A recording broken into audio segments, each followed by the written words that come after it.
Okay, ఆ ingredients తో చక్కగా ఎలా చేసుకోవాలి అనేది సింపుల్ గా ఈ వీడియోలో పూర్తిగా చెప్పేసామన్నమాట. చూడండి, రవ్వ లడ్డూలు, కజ్జికాయలు, అలానే మూలపప్పులు, ఇవన్నీ మంచిగా పండగ స్పెషల్స్. మీరు ఇలా చేసుకోండి. ఐటమ్స్ తోటి 3 రకాల పిండి వంటలు అన్నమాట. మీరు కూడా తప్పకుండా ట్రై చేయండి. నాకు ఎలా వచ్చిందో కామెంట్స్ లో చెప్పండి. హాయ్ అండి, ఎన్ని ఐటమ్స్తో మనం 3 వెరైటీస్ చేద్దామండి పండక్కి. ఫస్ట్ రవ్వ లడ్డూలు తయారు చేద్దామండి. ఫస్ట్ ఉప్మా రవ్వ 1 kg తీసుకున్నాను. ఇది షుగర్ ఏమో 1/2 kg తీసుకున్నాను.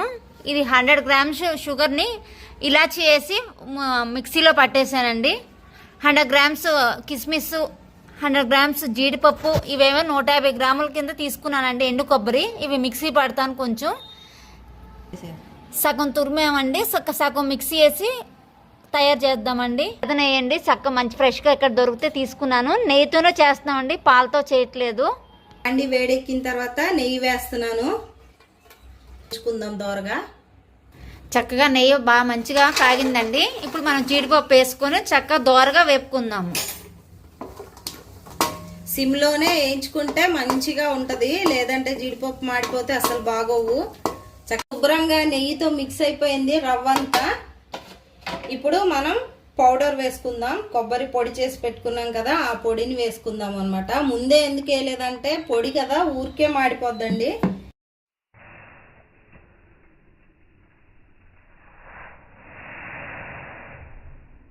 చక్కగా సిమ్లో అలాగే వేయించుకుంటూనే ఉండాలి.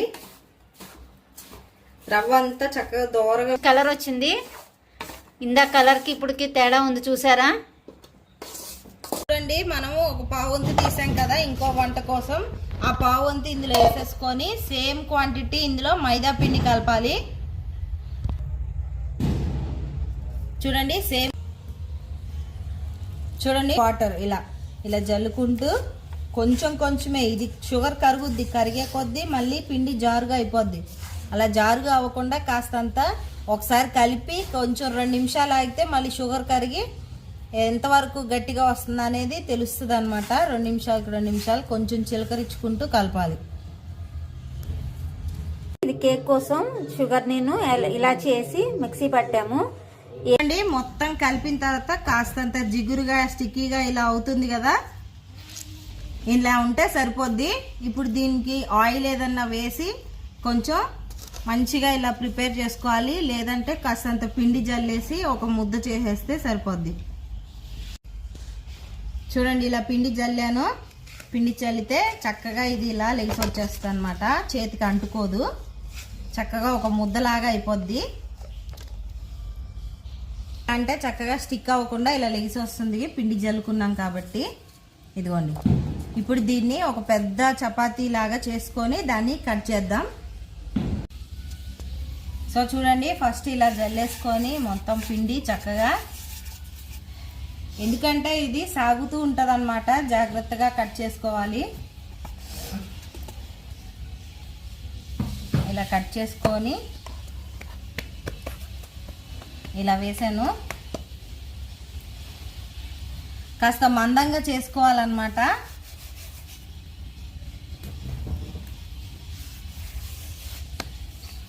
లైట్గా ఇలా స్ప్రెడ్ చేసుకుంటే సరిపోతుంది.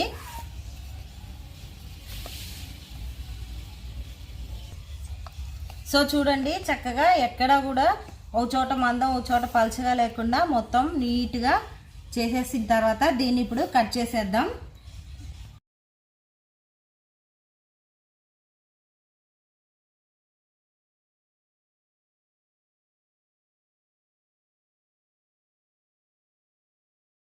షేప్స్ని కట్ చేసుకొని వీటిని డీప్ ఫ్రై చేయాలి. ఇవి కట్ చేసి రెడీ చేసేలోపు ఆయిల్ పెట్టేద్దాము. ఆయిల్ హీట్ చేసేద్దాం.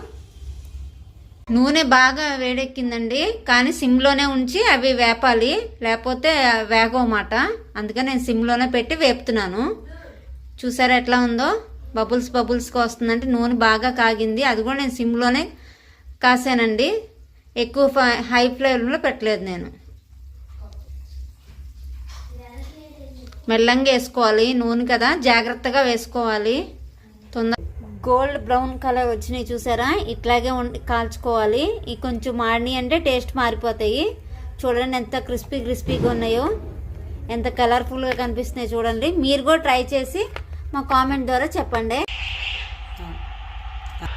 చూడండి కజ్జికాయల కోసం మంచిగా పిండి కలిపాను అనమాట, మైదా పిండి. సేమ్ చపాతీ పిండి లానే కలపాలి, కాకపోతే మైదా పిండి యూజ్ చేసి కొంచెం ఉప్పు వేసి ఇలా కలిపి ఇలా చేశాను. దీంతో ఇప్పుడు మనం చపాతీలు చేద్దాం.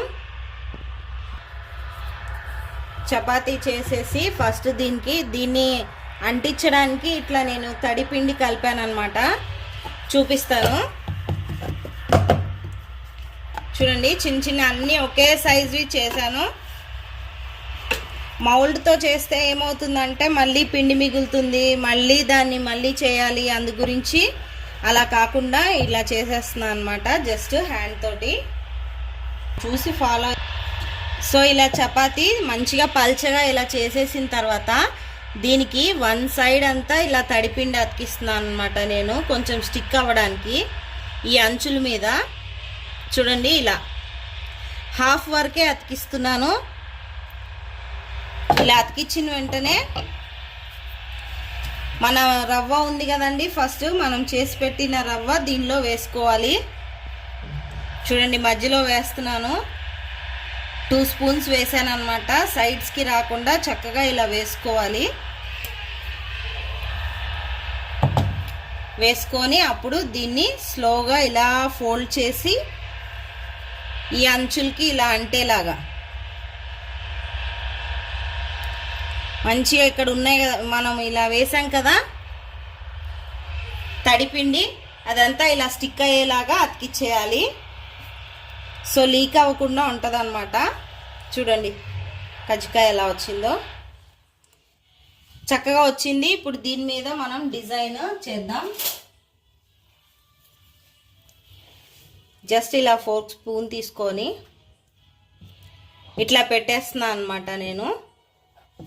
చూడండి ఇలా కొంచెం డిజైన్ ఉంటుంది, జాగ్రత్తగా ఇది పగిలిపోకుండా ఇలా పెట్టేసుకోవాలి. మంచిగా స్టిక్ అయిపోద్ది, అలాగే బాగుంటుంది. సో చూడండి ఆయిల్ హీట్ అయింది మంచిగా. ఇప్పుడు దీనిలో ఈ కజ్జికాయలు ఒక్కొక్కటిగా వేసేద్దాము.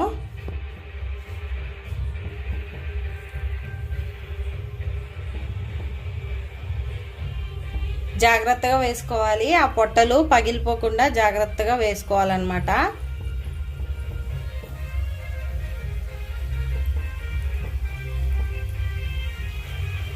ఇలా వేసుకొని మీడియం ఫ్లేమ్ మీద ఒకసారి హీట్ ఎక్కిన తర్వాత కొంచెం మీడియం ఫ్లేమ్కి టర్న్ ఆన్ చేసి అప్పుడు వేయించుకోవాలి. అవుతున్నాయి అనగా మళ్ళీ ఇంకొక సైడ్కి నిదానంగా తిప్పుకోవాలన్నమాట. ఇట్లాగా రెండో వైపు కూడా చక్కగా వేగిపోయిన తర్వాత తీసేయచ్చు పక్కకి.